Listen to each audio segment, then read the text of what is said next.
Lungsod sa ilalim ng tubig, isang bagong pag-asa para sa kinabukasan.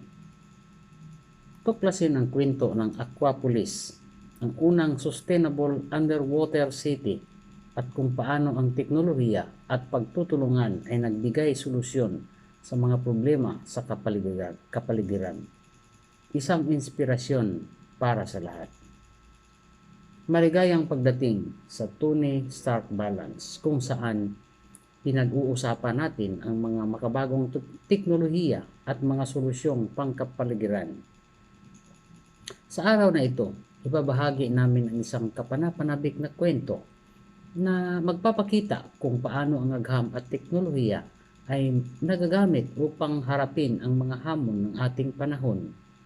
Handog namin ang lungsod sa ilalim ng tubig. Sa hindi kalayuan ng hinaharap, nagsimulang tumaas ang antas ng tubig dagat dahil sa patuloy na pag-init ng mundo.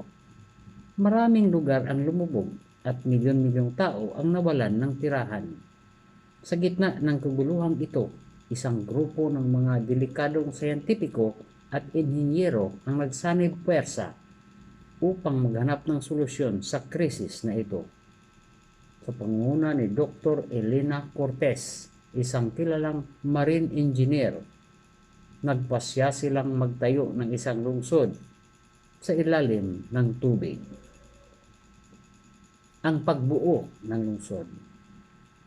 Matapos ang maraming taon ng pagsasaliksik at pagpaplano, natapos nila ang konstruksyon ng unang sustainable underwater city na tinatawag nilang Aquapolis. Ginawa ito gamit ang pinakabagong teknolohiya at matibay na materyales upang matiyak na ito'y makakatagal sa ilalim ng dagat. Ang bawat bahagi ng lungsod ay dinisenyo upang maging eco-friendly, mula sa mga tirahan hanggang sa mga pampublikong pasilidad. Ang enerhiya ng lungsod ay nagmumula sa renewable sources tulad ng solar, wind at tidal energy. Ang pamumuhay sa Aquapolis. Sa Aquapolis, ang mga tao ay namumuhay ng maayos at masaya. May mga modernong pasilidad tulad ng mga paaralan, ospital at mga parke. Ang transportasyon ay ginawa gamit ang mga eco-friendly na sasakyan. Ang mga siyentipiko at inhinyero ay patuloy na nag-aaral at nag-iimbento ng mga bagong teknolohiya upang mapabuti ang pamumuhay sa ilalim ng dagat.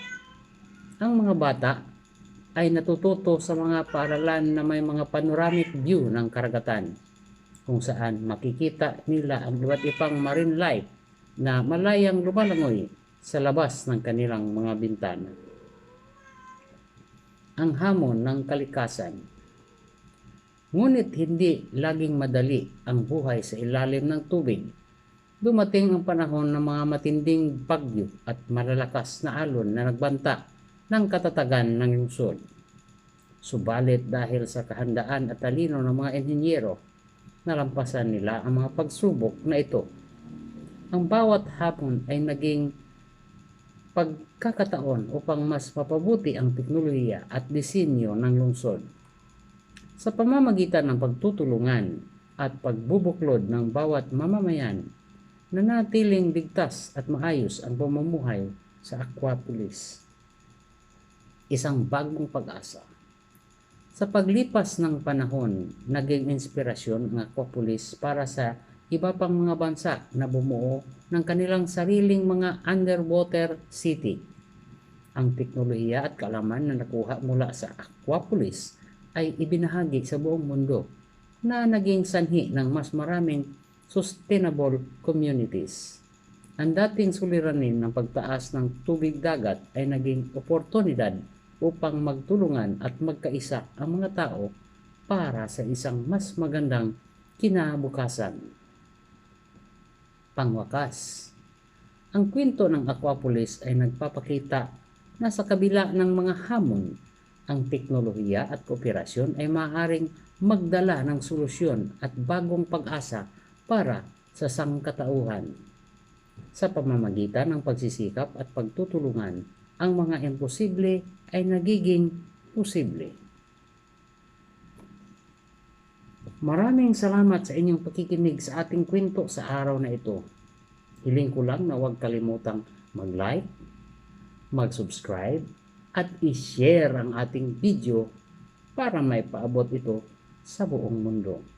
Hanggang sa muli mga kaibigan, maraming salamat po.